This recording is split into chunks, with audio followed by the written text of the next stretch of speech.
When we impulsively buy or we spend our money on things that we actually do not need, it's like death by 1,000 dopamine hits to our bank account. And this used to happen to me all of the time. The trend is that at the height of my shopping, I would buy things regularly here and there, but I would forget about the things I purchased yesterday or the day before. So I was only looking at this one thing in isolation.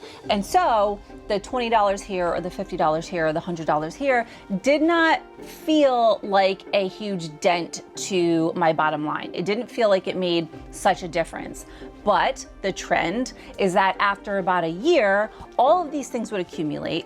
I would become overwhelmed. And in the meantime, my bank account is continually getting low, and I'm having to pull from my savings account and pull from another account and kind of like transfer money around just to make things work, not connecting the two, that it's also connecting to the way that I'm shopping impulsively. But at the end of the year, I would feel overwhelmed by the stuff. I'd have to do a deep declutter, and then I'd have a big pile of things that I would realize that I did not like, I did not use, I did not need, and hundreds or thousands of dollars were wasted on all of these items. So I would get rid of all of them, and then I would swear to myself, I'm not shopping anymore, I don't need anything, I feel great because I have less clutter, and then the trend would continue. I would be on social media and this one shirt will look appealing, or this mug will look appealing, or this, new makeup brush or new blush drop, whatever it was, will look interesting, and I'd say, it's just that one thing, it does not matter. But the thing is, it all matters. It all matters. And so I'm gonna go through some of the things today that I am not buying, even though some of these things look very appealing to me. I'm gonna explain to you why I was interested in them. Not all of them, but some of them. But I'm gonna talk you through my thought process and explain to you why I am passing on all of these. And so this is essentially a de-influence video. I would love for you to also, in the comments below, leave what looks interesting to you. What are you wanting to buy, but you are passing on for one reason or another? What was your thought process, and why are you deciding not to buy it? All right, let's get into it. And we're going to talk through these things by going through some of the videos that sort of triggered me in some way, or that I just found interesting, or it's a good descriptive video to demonstrate to you what this product actually is and why it might not be worth buying. So let's start with the first one. Product number one is the Mason Pearson hairbrush. This almost $200 hairbrush is unfortunately worth every single penny. Just look.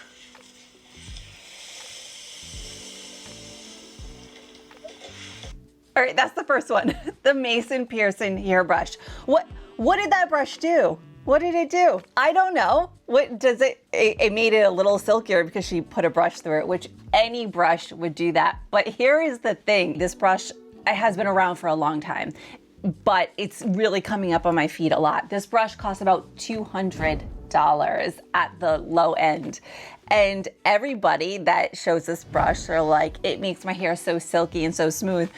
And for a split instant, I was like, I had the thought of, ooh, that looks really good. But then I actually sat down and I was like, okay, let's, get back to reality here. I do not need a brush, because the trend is there's always the hot new hair tool that will do wonders for your hair. And there's one or two of them that I have purchased in the past that actually have made a difference. But I'm just gonna go ahead and say that nobody needs to be buying a $200 hairbrush unless for some reason you have extreme breakage in your hair and you attribute that to any other hairbrush that you have tried. But if you just look back at the trend, we had the Tangle Teaser, which was popular at some point, and then the wet brush that was like the holy grail, everybody needed it. Good brush, and that brush I think was like $20 or $30. In fact, I still have my wet brush, and that's what I use every single day, and it works great, and I've had it for like 6 years. And of course, the Mason hairbrush is just showing up, at least in my algorithm, a lot. And I just think it's funny. I don't want to crap on any of these influencers that's showing it. She might genuinely believe that this is the best hairbrush ever, but basically what I'm saying is, like, if you feel compelled to spend $200 on a hairbrush, please don't. That money will be well spent towards something else, maybe even something that heats up, like a hot tool. But let's keep going. I mean, it has boar's bristles, which apparently are the best bristles for your hair to prevent breakage. It also evenly distributes all of the oils from your scalp to the ends of your hair, which is technically what a hairbrush is supposed to do, aside from detangle. It's also super aesthetic and beautiful, and it looks gorgeous sitting on my vanity. So, next luxury product that is worth a splurge is these Alaya heels. They are such a moment, and I've already worn the black pair a ton. And they also do a really great job at elongating the leg because everything is pretty much clear except for the toe, which how cute is the toe? Like, hello, this little heart, adorable. Oh, and best of all, they're padded. Yeah, these are actually comfortable. Okay, this is the other reason why I kept this video going, is because those shoes appeal to me so much. If you do not know, the two things I love are shoes and jewelry. I love shoes. They're awesome. And these shoes appealed to me so much, not in the black, but in the nude or the white. However, I am not buying them. One, because I definitely do not need another pair of shoes. I have plenty of shoes. Not only do I have plenty, but I'm in the process of decluttering a lot of my shoes. So I'm definitely not gonna buy more. The other reason why I decided not to act on them, besides the high markup price of $1,000-ish, is that this is definitely a trend-led shoe. The style of the mule heel has been in for a long time, and I think will stay, but the type of style will differentiate. So that shoe was a very specific style shoe with the heart. And I'm going to guess and say that in 2 years, it will be outdated.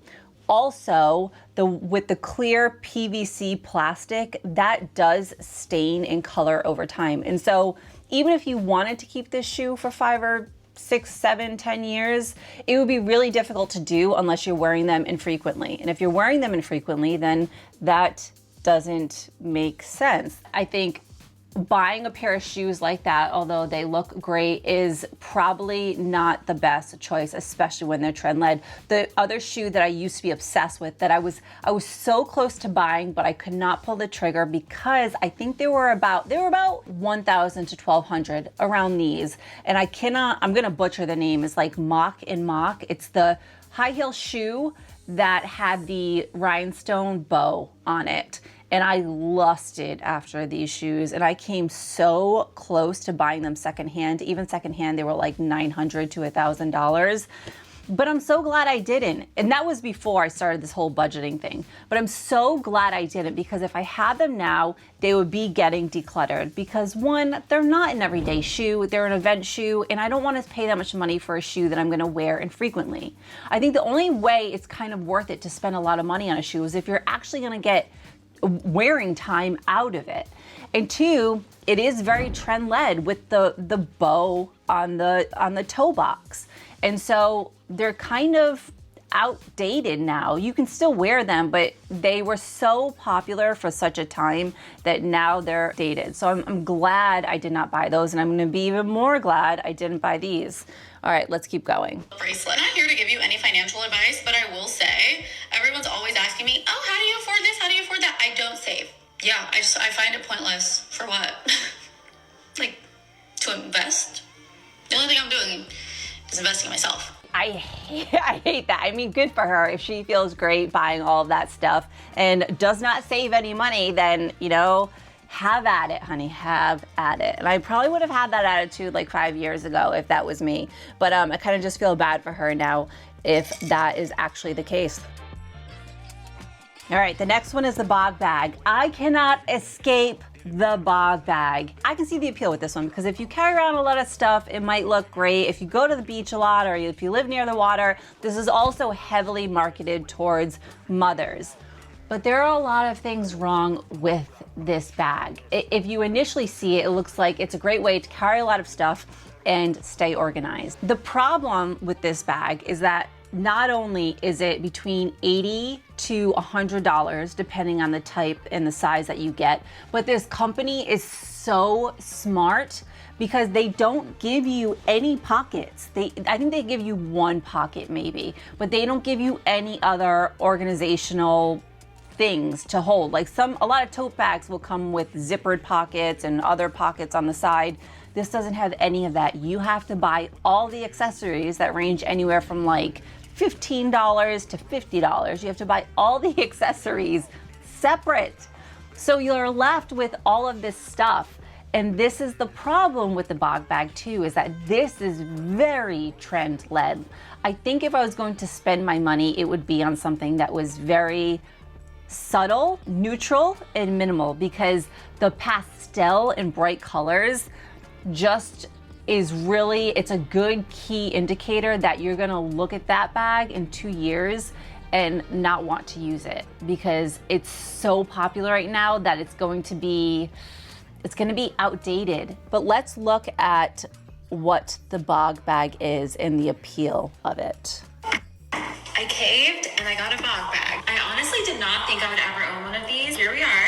I just have so many mom friends that rave about this bag and they're like, you absolutely need to get it. So got it. This is a large size. She's pretty big. So I got a couple things to help organize in here. A little close-up view. This is a tray from Amazon. I use it as an organizer and it just snaps in on the sides right here. I just want to compartmentalize it. Also from Amazon, I got a phone holder. It just snaps it on the side here. The Bog bag comes with these little clear bags. So I just snapped these to this side, just like that. I got a 4-pack of these towels. They're like microfiber towels, and why I got these ones is because they're really large, they're soft, but they roll up pretty thin, and that's what I was looking for, because I wanted to be able to store like 4 towels in here and not have it take up like the whole. All right, let's go to the next Bog bag video. Okay, let's talk about something. This is my Bog bag. I love it. I've used it for a while. I have a love-hate relationship with it because it's a big bag, guys. It should be able to hold a lot of stuff. But it breaks all the time. These little handles just won't do right. Let's talk about the inside. I use this bag. I got so mad at it at the last softball tournament. I just set it in the shop and was like, forget it. I haven't even cleaned it out. This has broken right here. This little bag. The little clips have broke off from right here. And it won't stay up anymore because the plastic doesn't work. This was not a cheap bag. So I was like, forget it. I'm going to find something similar that's smarter. The Simple Modern. The handles are perfect. They don't snap on and off. They're great. There's no issues with like how they end up turning or anything like that. All right, I think she makes money on the bag that she's showing now. If you want to be de-influenced, if you see something that you want to buy, just look up a negative review of that thing, because you can find it. All you have to do is search on TikTok, negative review or don't buy X item, and then you can be talked out of it by somebody who has actually purchased it. If you look at the Bog bag, this is the trend with a lot of summer bags, is that there's always an it thing for that category and that season. And so this summer tends to be the Bog bag, but in years past, it was, I think it was like in 2015 or 2016, it was the Vera Bradley tote. I had like 3 Vera Bradley bags. I don't even like the pattern or the colorway. I never liked it, but I bought it. I bought several because that's what you do when you shop a lot and people are saying it's great. And so just be careful of who is selling you what, and if you think, like really think through this item and look at the color and the style, is this something that you can see yourself using for 2 years down the road, 5 years down the road? This is definitely a bag that I think most people will either declutter or it will end up in some storage closet and be forgotten about by next summer for sure. On to the next. The next trend I'm not buying into is the sneaker trend. This has been going around for a while. A lot of these sneakers have been trending for a while, and they're not just for working out, they're for everyday wear, to wear with sneakers or skirts or jeans. And I did not like these at all whatsoever. I was like, there's no freaking way that I would wear that, until about the 1000th time of seeing them. And then all of a sudden, because I think I've seen them so much that I've become accustomed to them and how they're worn, that now I'm like, oh, well, maybe I might do that. But this is also just another trend thing. The trend of wearing this type of sneaker with everyday wear, I suspect will be out in 2 years or even a year. And these shoes cost probably around, $80 to $100, $120. They're not cheap. And so for me, somebody who really enjoys a heel, I like heels over anything else. I don't think that this would work. I don't think I would get enough wear out of them. I think the only way a shoe like this would work for somebody is if A, you need a pair of sneakers and you do not own any sneakers and you've done your research enough to know that this is the shoe for you, or you live in a very walkable area. So if you live in New York City or Boston or something and you need a comfortable shoe to get around, I don't know if these are comfortable, but you need a shoe, not multiple shoes, you need a shoe, then I think that that could work. But I don't think it makes sense. And so I'm going to show you the video that caught my attention, and then I'm going to show you a video that I think really speaks to the way that we as a population shop now. If you love these shoes and these shoes, they basically had a baby and you're going to be obsessed. The light gray New Balance 530 have the classic 530 design with the colorway of the 990s that everyone is obsessed with. I've been wearing this style for years. They're great for every day. Let me know what you think of the new color and follow for more. Okay, so that was the shoe, but this conversation was interesting. Okay, but what is going to be the it girl sneaker this fall? Because I'm kind of sick of the Sambas, I'm not gonna lie. They're not making my outfits feel super cute anymore. But like, I don't know if I'm ready for a new commitment to like a new brand of shoe. But maybe, like, I've been thinking maybe Gola or like New Balance or like Beija. I don't know. What shoe are we gonna do? Also, what socks are we wearing with it? Because, like, I don't know if the white ruffle ankle socks are quite it anymore. It's making me feel awkward wearing those with my jeans for some reason now. Like, they've been bugging me. But maybe I can get better ones? I don't know. What are we doing, guys? And I think this has to do with age too, to be honest, because I don't know if I would feel this way 5 or 10 years ago. I don't know, but this is the way I feel now. Is like anything that feels really trend driven, I'm going to stay far and away from. And I think that the other indicator is that if you see video after video after video after video of influencers or creators hyping the product up or the item up, it's a really good indication to stay far away from it. It's just my opinion, because that's when they get you. That's when they got me every single time. Every single time I would see this is the New Balance thing, right? I didn't want it. And then after like the 500th time, like, oh, maybe I want it. No. Anytime you see something, or I'm going to speak for myself. I'm not going to speak for you, okay? These are all notes to self here. I'm de-influencing myself and hopefully helping somebody else out. Whenever I see something that I'm seeing over and over and over again, I'm going to be like, hell no. I'm going to stay far away from that. No. So, all right, on to the next. These damn Awala water bottles are all over the place, not only in social media, but in real life. I see them all over. All the girls in the gym have one.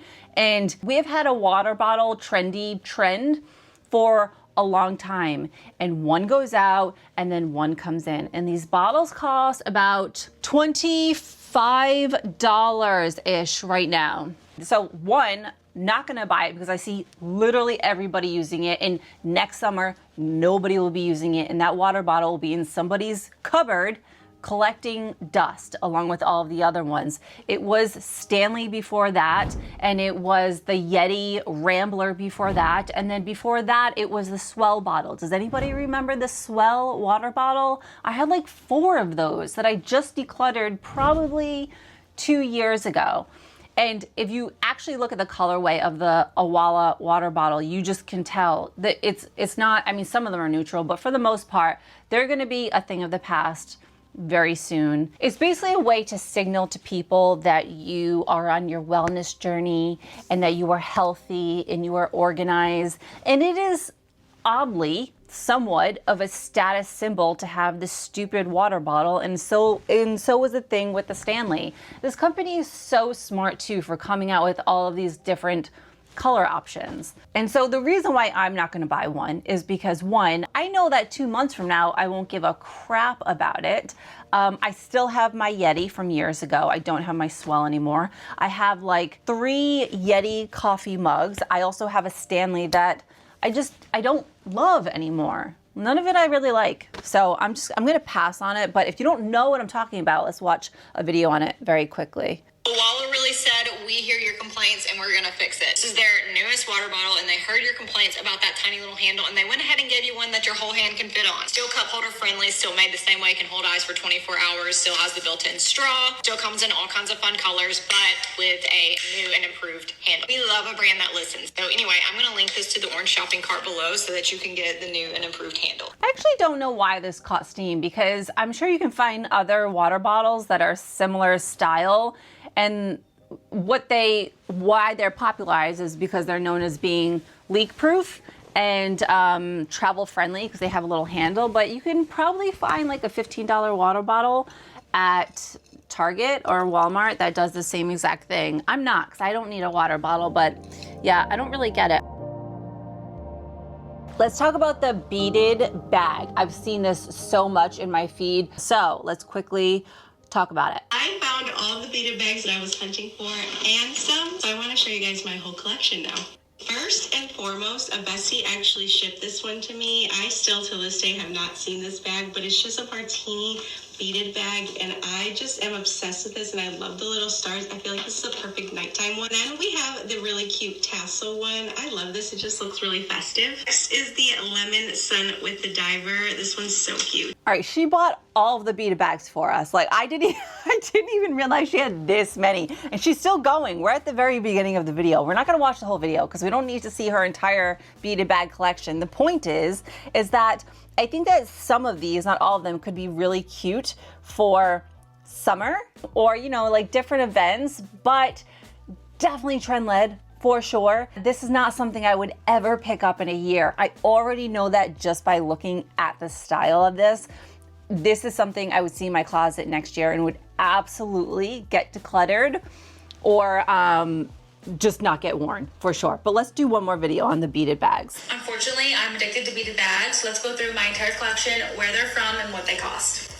Tashi Jewels, $125. Cute. TJ Maxx, $25. Cute. Staud, it's the Tommy bag, and it was $2.95. Dior, but I got it on Fashion File, and I want to say it was about $2,500, but I've worn it easily 250 times, so really, it's only $10. Tashi Jewels, $125. Staud, this is also a Tommy bag, and it was $2.95. TJ Maxx, $34.99. This one is so cute. For some reason, and it's not even really my aesthetic, but it really appeals to me. Like so much so that I could be, if this was me 2 years ago, I absolutely would have purchased one of these for sure. They're just super cute and very summery and light but no, hell no, because like I said, super trendy item. Like she's not gonna wear, my guess is that she's not gonna wear these in a year for sure. It's gonna be a lot of money wasted. But let's continue with the bag trend. All right, this one really got me because the aesthetic that I'm in right now, this bag really appealed to me. But I'm gonna talk you through why I'm not making this purchase. But let's first watch the video. Biggest fan. I currently own 6 bags. I find myself constantly reaching for pull-in bags, the most out of every bag that I own, so I'm gonna do an honest review of each. First up, we have 2 Numero Enough minis. I have the black and the camel color. This is the bag that I bring with me on every single trip that I go on. I think this bag is so chic. You can wear it as a crossbody for a more casual look, or also you can carry it by the handle. It also fits a lot more than you think, even though it is the mini. I have fit a camera in here before along with my essentials, and although the opening can be quite narrow, it does fit quite a few things. Brands like Pull-In and Mulberry are gaining a lot more popularity because we had the whole dupe issue where there was a lot of dupes of Chanel and Louis Vuitton and Gucci, and the luxury market with all of the logos was really tainted for a bit, and I think kind of still is. And so what's happening is that this quiet luxury is really gaining traction and popularity, and so these brands like Pull-In, like this one, and Mulberry, that do not have any brand markers on it, are making people more attracted to them, including me. The reason why I'm not making this purchase, so I'm gonna show you the bag. Actually, I'll show you right now. This bag, I've had this bag for like 2 years. And this is, I'm gonna butcher their name. It's Demiliere, I think. I don't know. And I like this bag, but the clasp really has always bothered me, but not enough to replace it. This bag is trashed at this point, but is still holding up very well. And that is why I'm not buying another bag. Because, so the handle is super worn, super dirty, but other than that, it's actually held up really well. And so when I first saw the Polen bag, the little mini one, was so cute. But I was like, this one is still working fine. Like, there's actually no valid reason as to why I would need another one. So the reason why I'm not gonna buy the Polen bag is because I don't need it, honestly. She has 6 bags. I don't think we need 6 bags for anything. And the other thing that I did that was really smart with this bag, and I actually really thought about this bag before I purchased it, is that I wanted a neutral enough color that could take me through every season. Because what we tend to do season after season is what I always did. I had a summer bag, I had a spring bag, I had a fall bag, I had a winter bag. It was either black or red or cream, just depending on the season. And I don't want to do that anymore. I'm not a purse lover. I don't actually care. And so this color is so neutral that it can take me through every season. It can work in fall, spring, and summer. It's actually, I wish I had a shoe that was this color, like a loafer, because this would take me through everything, every single season. I'm actually been on the hunt for like a year for a loafer like this color. All that to say, the reason why I will not be buying any Polen bag, at least in the near future, is because until this fully breaks, it is not repairable. I can no longer use this. Like, let's say the clasp no longer works and the purse guy can't fix it, then I'll buy a new bag. I think that that style bag will last a while. I think I could wear that for a few years, but I just can't justify it because this thing is still working. And so that's why I'm not buying it. And then also on the seasonality thing, that's the other thing I wanted to touch on, is that I don't have a video towards this, but as we're going into fall, we're gonna start to see so many videos, so many creators, so many influencers talking about what's trending for fall, new things in for fall, chunky sweaters, jeans, different types of shoes that are trending in fall, the fall home decor for fall, warm candles, anything related to that. We all kind of like love to get into our cozy mode. And this is just a reminder that we do not need to change over our home decor for fall. It's not necessary. And the same thing with clothing. I used to do this. I used to go shopping without even looking into my closet to see what I had. I used to just go shopping and buy new things that were in the shops for fall and beginning of winter. And I'm not doing that anymore. What I'm starting to do now is I'm doing a 30-day clothing challenge, and I'm really starting to write down. I haven't started the challenge yet, and I'm gonna do that, I think, in a few days. But when I wear something, I'm actually like writing down what I like about the thing and what I really don't. And so that I can hone in what types of things I genuinely like. What I'm trying to do is, like, when I look at something, that one thing is the only thing I'll own. Like this bag, if I hadn't bought this bag, I'd think this is the only bag I can own for years. So like, do I actually want it? That's my thought process now when I'm thinking about what to buy in the future. Like if I want to buy a sweater or something, I'll think, what if this is the only sweater, the only turtleneck I'm buying? Is it really worth it? It's just I think it's a really good way to think through if a purchase is actually worth the money. Ooh, this style took me back to the 2000s. I have some fond memories, but the capri style pant, when I saw that this was coming back and I saw video after video, I was like, oh, that's interesting. And it kind of appealed to me for a minute, but then I was like, one, there's no way I'm wearing these in a year or two. I'm not gonna buy them. But what's more interesting is, like, I was like, there's no freaking way I would ever wear a capri again, just because I've already done that. It's done, gone, no more. And then I saw them styled a few times and I was like, oh, well, maybe. And that's kind of like what happens. You see it repeatedly over and over and over again, and then you just become accustomed to it, and then you at some point want it.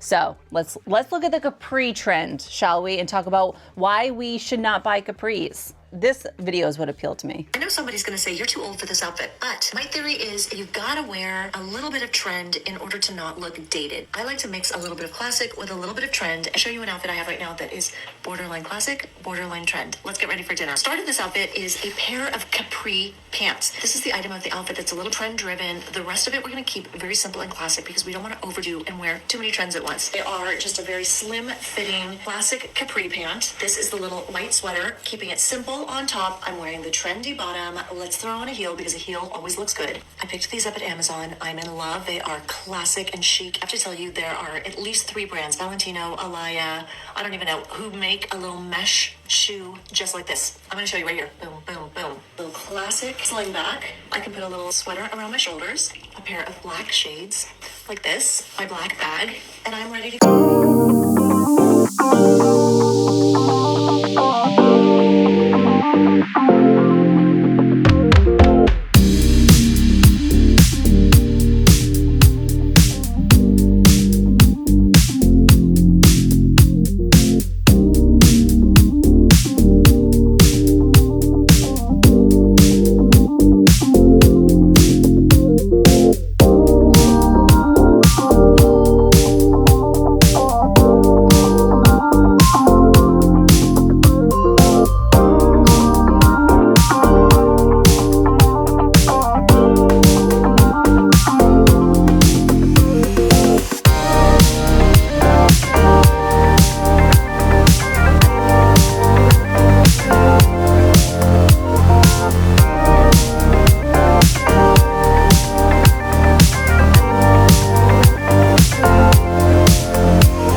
Pretty, but you know, I'm not gonna do it because it's just a piece of material. It's just a dress. It's not gonna make or break my closet. It's not gonna make such a difference. If I bring it into my closet, I'll get one probably time of wearing it where I'm like, this is the best thing ever. And then it'll be like every other dress in my closet where it will just be like another thing and I won't love it nearly as much. The other thing is that, like I said, I'm decluttering. I definitely don't need another dress. And this dress, like every other, if you don't see the trend here, the trend is the trend. All of these things are heavily trend led. And so those dresses, although beautiful, I suspect will not be something I want to wear in a few years. And if we look in the past, if we go a few years back, there were a few types of Reformation dresses that were really trending. And I still have Reformation dresses that I wear and I like, but there was at one point in time where they were like huge. And then we had the Hill House trend, which I still see a lot of women wearing. I still wear the Hill House dresses, but the nap dress, which is one that I own, I didn't think too much about it when I purchased that dress, but looking at it now, it is definitely something that will, I think I've got this summer and maybe next summer out of it. And then it's just a specific type of style that will not stand the test of time. Same thing with the Helsa dress. It's a nice dress, but don't need it. Don't need it. The moral of the story is to just keep your money because all of this hype is always temporary. And this is aesthetic, materialistic inflation at its best. There will always be something new. There will never be a time where we will not want something and feel like we're missing something. And so the best thing to do is to just be happy with what we have and content and use what we have. It's not to say we shouldn't buy things, but buy something that you actually need that will make a difference in your life. That is a hole in your life, you do not have it, you do not own it, and you know that it would make a big difference. Don't buy doubles, don't buy a variation of something, because all of these things, if you go back to what was trending in 2024 or 2023, you'll see the same type of thing, but different. And it's just crap. It's just a lot of clutter and crap. So just remember that a lot of this stuff is not worth it. It is all hype. And if you really need to be de-influenced, just look up negative reviews of that thing. Hopefully you can find some, and or ask ChatGPT to talk you out of it and explain to you why it's not worth it, because we don't need any of this stuff. Well, I want to close this out with 3 things that I'm asking myself all the time, and I invite you to do that too if you feel intrigued to want to buy something. Is that 1, would you want to buy this thing if nobody else saw it? Would you care at all? 2, are you replacing something that still works? Case in point, my bag. I'm not replacing the bag because it still works. So are you replacing something that you already own that is still perfectly fine, in good condition, and there's actually no reason to replace it? And then number 3 is, will you still want to use this item in 2 years? And it might be really hard to figure that out, but just think about the trends before it and look at the design, look at the color, look at whatever it is, and just really try to think through, like, is this a trendy item? And like I said, if everybody's talking about it, it definitely is. And 9 times out of 10, you will not want to use that in 2 to 5 years. And so do yourself a favor, save the money, take the money that you would have spent on that thing and just put it into a high yield savings account right away. Once you see that thing and you're like, I'm not going to buy that thing, take that $80 and just transfer it over, and then forget about it. You can keep it on a wish list if you want, and then maybe take it out of your savings account later if you really, really want it and you're like a year later and you're still thinking about it. But I think 9 times out of 10, that's not going to happen. So take the money, transfer it over. You'll be so happy you did. That's what I'm going to do. So thank you so much for watching, and I'll see you in the next one. Okay, thanks. Bye.